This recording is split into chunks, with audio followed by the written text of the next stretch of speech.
we should be recording. Sorry for the technical difficulties there in the beginning. But hope you guys are having a great day. So today I wanted to come on here and touch on some points with a conversation that I had with a client this week as part of her one-on-one check-ins. Because I think it's going to be really insightful for all of you, especially if you are somebody who takes progress pictures regularly, maybe semi-regularly, in order to gauge how much progress you're making. So this whole conversation sparked from she filled out her client check-in and she submitted progress pictures. And within our program, I have most clients submitting pictures every 2 weeks because it gives us some visual clues as to where things are heading as far as progress and all that kind of stuff. And I want to go over some key things to remember about progress pictures if you're taking them regularly, especially every 2 weeks, and how you could go about looking at progress pictures wrong and how to actually go about looking at them the right way. That way, you're able to not get in your head and you are able to make the most amount of progress and use the actual tool of taking pictures appropriately. So she filled out her client check-in, submitted her pictures, and she texted me the night before I looked over her check-in information and said that she looked at the pictures and she didn't really see much of a difference over 2 weeks. And just knowing this client and knowing her personality, which is one of the big benefits of working with a coach or, when I work with my clients, is I learn their tendencies and I learn what their personality is like. And one client might send me a text like that, and I'm like, okay, no big deal. Like, she's in a good headspace and everything. Another client sends me a text message like that, and I know that inside of their head, they're getting in their head about it. They're thinking, okay, like, why can't I notice a big change from 2 weeks ago? Like, what's going on? Like, and starts to second guess the process. So when I got this text, I kind of knew where her head was at. And I knew it was kind of a little bit leaning towards like the second end of that spectrum of, okay, like, why do I not notice a big change? It's been 2 weeks. Because we've had multiple conversations with just her expectations of how quick results should be based on previous like restrictive diets and crash diets she's had or she's done, where she's developed this idea that, okay, I should be losing 5 pounds per week. I should be losing 10 pounds in a week or 10 pounds every couple of weeks or so, where a lot of that is just water weight and muscle loss and not actually fat loss. And if you want to lose it sustainably and actually lose just body fat, then like you have to take it slower. So we've had a lot of conversations regarding breaking some of these beliefs as far as how fast progress actually should be seen.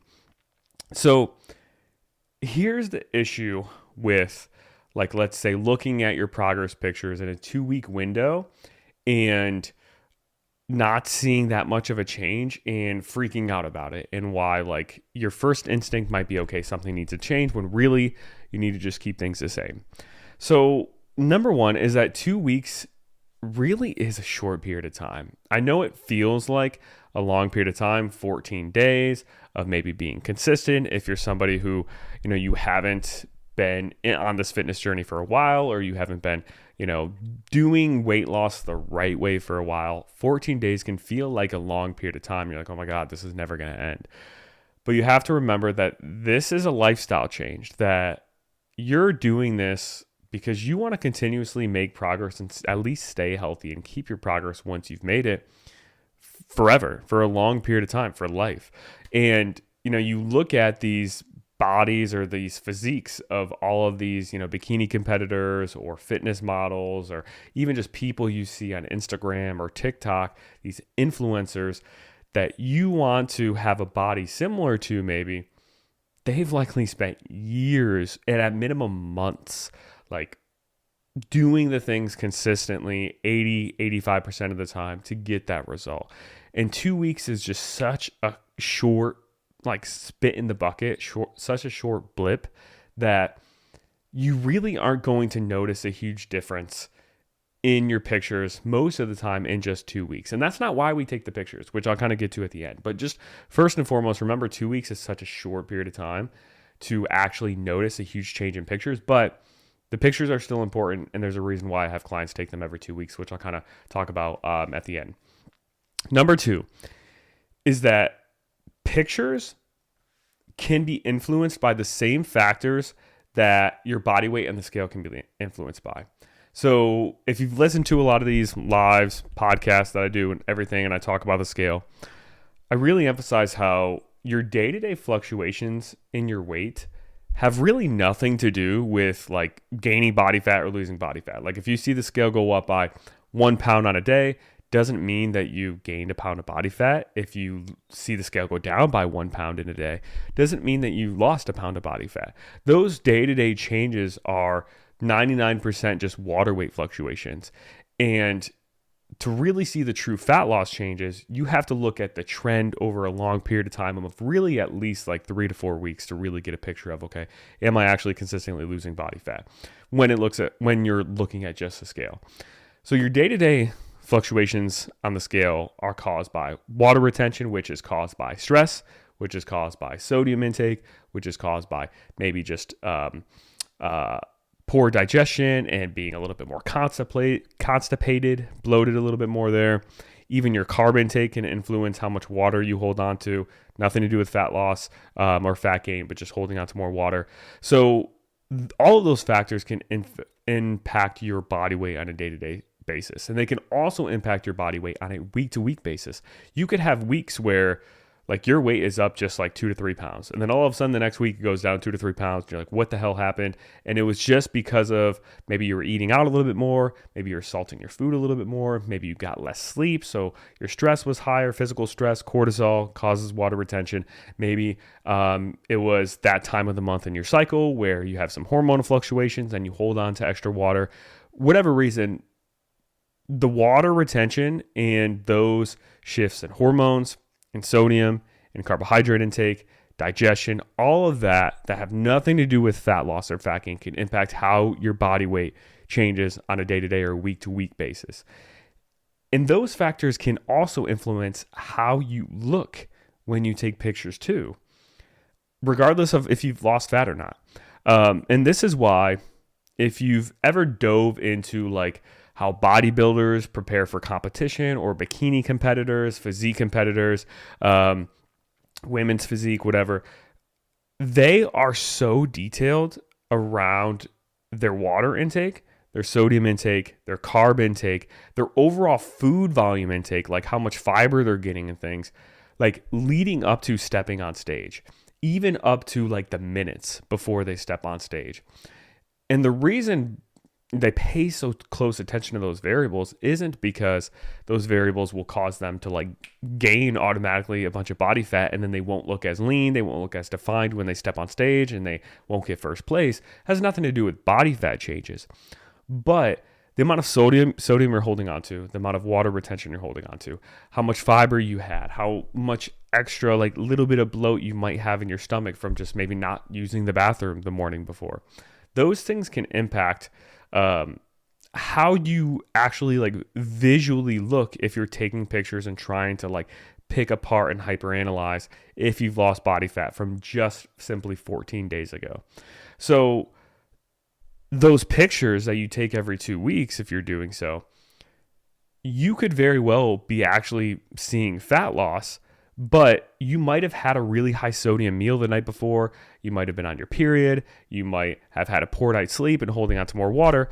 So it makes your body look a little less defined because you're holding on to more water, but you actually lost body fat. So that's another thing to keep in mind is that like these visual pieces, like the pictures, can be influenced by those things too that have nothing to do with body fat. So we can't freak out if just because we take pictures, one set after a couple of weeks and we see like no visual difference doesn't mean that fat loss is not occurring, which kind of brings me to the next point is that the scale is just one, or not the scale, the pictures are just one of many tools we can use to help to measure progress.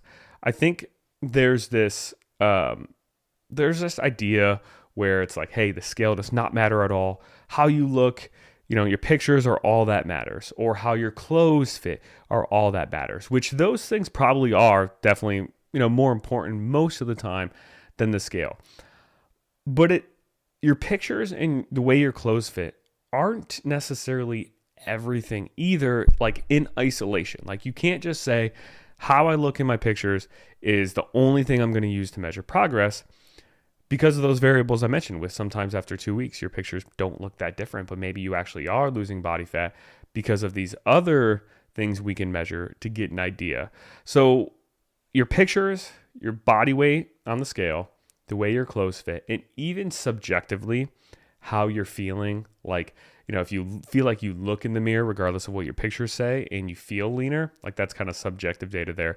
Those 4 things are all tools in our tool belt to get an idea and to get some clues as to where progress is heading. That's what all of these variables are for, that we're measuring, that we're paying attention to. It's not to necessarily pinpoint exactly, okay, I know exactly what's going on just from measuring this one variable. It's to get, a sense of clues. It's like, okay, if you see, let's say you go out in your backyard and every morning when you wake up, there are flowers that are taken out of the bed of your flower bed, whatever. I'm not a flower person, but let's just play out this scenario. And you wake up every morning, and every morning there are some flowers like laying in the grass that were clearly like picked out from the garden. And you're like, what's going on? That's weird. First thought might be, okay, like maybe it was just really windy and there was a storm. So maybe that's what caused that to happen. But then you look at your surroundings and you see, okay, like there's no other tree branches down. There's no other plants that look like they've been blown over or whatever. Nothing like that. There's no water or rain on the ground. Probably wasn't a storm. You check your weather app and see, they didn't report any storm last night. So probably wasn't that, right? That's one clue to get you closer to what's the reason for these flowers to be pulled out of the flower bed. And then you look at some other clues and you say, here's a couple of little like footprints in the flower bed. So it most likely, we can't say exactly, but it most likely is not something natural like the wind or anything. It looks like there's some kind of animal maybe getting in there and pulling these flowers out, right? Just from those little footprints. Maybe not. Maybe whatever the animal was just walked by the flowers, didn't actually pull them out. Can't really tell exactly, but you get a little bit of a clue. You look around a little bit more and you see, there's some maybe like white or gray fur or something laying by the flower bed too, and you don't see it anywhere else but by that flower bed. You're like, okay. So now it kind of really confirms there probably was an animal in here. I don't know for sure if the animal is what pulled those flowers out, but there's probably a good chance, right? There wasn't any wind, there wasn't any storm last night. The flowers are right here. This is the only place that's been touched. There's some footprints, there's some fur. Everything's kind of pointing to that, but you don't know for certain if it was that animal. And then you look a bit closer and you see the flowers that actually were pulled out, and you look at the stems of the flowers that were pulled out, and you see maybe some teeth marks. And you're like, okay, this clearly shows from all these like 4 or 5 different clues that there was some kind of animal that pulled out these flowers. Then you look a little bit closer and maybe you see like raccoon poop nearby or something. And you're like, okay, it was a raccoon that pulled out these flowers, right? You see how we're gathering all these clues to find out what it was that pulled those flowers out. And we want to approach our fitness goals, our fat loss goals, our weight loss goals in the same way, where like we can't just use one variable. Like if you just used simply, the teeth marks, you wouldn't be able to find out exactly what kind of animal it was if that's what your goal was. Like you would have to find out, like look at the fur, look at maybe even the paw prints of what size they were and this and that. Even context clues as far as where you're from, what kind of animals do like walk around. Maybe you saw a raccoon a night ago getting in the trash, nearby in the neighbor's house. And you're like, okay, like there's a raccoon somewhere living around here. So with our fat loss goals, when we're in a fat loss phase, we're paying attention to these variables, how our clothes are fitting, our pictures, our scale weight, all of these things. We can't just use one of those pieces of information to see what's going on. We have to use all of them to get clues. And it's where those clues all meet in one direction. That's what tells us if progress is maybe occurring or not in the direction that we want. And this is why I have clients like they report subjective data every week with their check-ins where they give me ideas of like how their energy levels are, how their clothes are fitting, how they feel they look in the mirror, any positive moments they experience within their body. I get visual data from the pictures, right? That's one piece, one clue, one tool. I get numerical data from how their body weight is trending. Because if somebody tells me like, hey, I'm feeling slimmer in the mirror, I'm feeling leaner, which is what this client told me, and her body weight is trending down on average about 1 pound per week, right where we want to be for a fat loss phase. And the only thing that's not really changed is she just visually didn't feel like she saw much of a change in her pictures. Then all the clues don't point to her not making progress. Most of the clues actually point to her making progress. And like there was this one time, for whatever reason, her pictures just didn't look that different. And we kind of explored a little bit more. And she did realize she had a little bit more sodium a little bit before. She had a little bit of alcohol a couple of days before, which can cause some more bloating. So we found out those variables probably impacted her pictures. But if you're not taking a full picture approach of things, no pun intended, but looking at all of these clues and really taking a scientific approach to it, to where you're not stepping on the scale or you're not taking the pictures to be like, okay, like I was consistent for 2 weeks. Let's build this up and see what kind of progress is made. Like try as much as you can to eliminate that mindset around everything, around these variables you're keeping track of, and think of it very objectively, where I'm taking these pictures not because I'm expecting a huge difference, not because, okay, I was really consistent and this is like my moment to see, okay, like, you know, what kind of big changes occurred. Take the pictures the same way you would step on the scale every morning, where I know it might not be different, but I'm going to take it so I have some data that's collected. And then having that data collected allows me to see trends.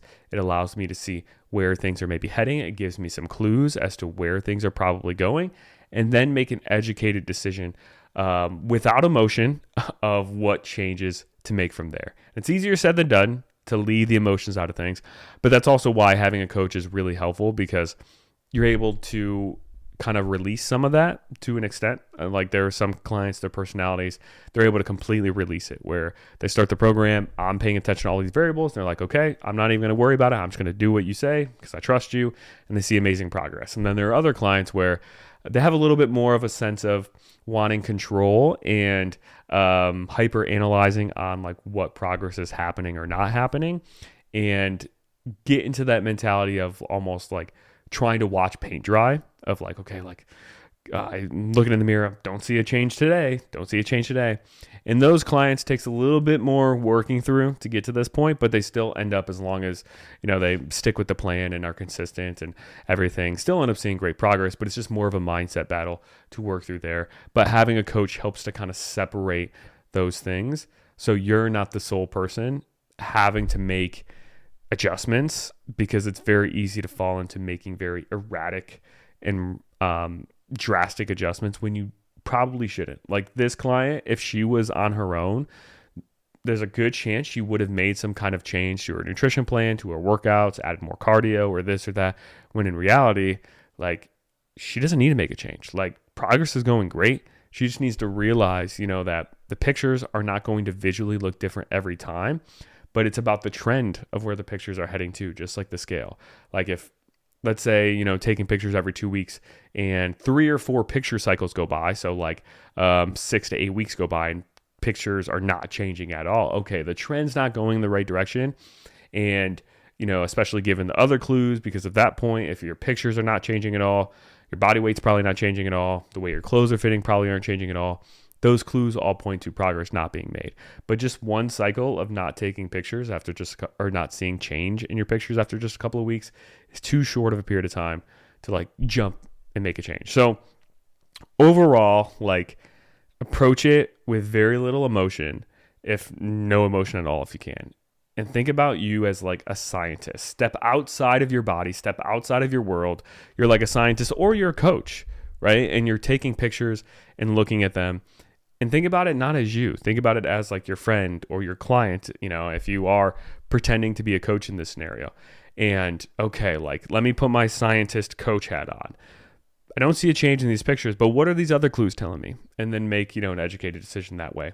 And it's okay to celebrate these pictures. Like if you do see a big change, like props to you, tap yourself on the back or pat yourself on the back. Like celebrate them when you do see a big change, because like that helps to give you positive reinforcement. But if you don't, instead of getting discouraged, get skeptical of, okay, like why would I maybe not see a change in these pictures?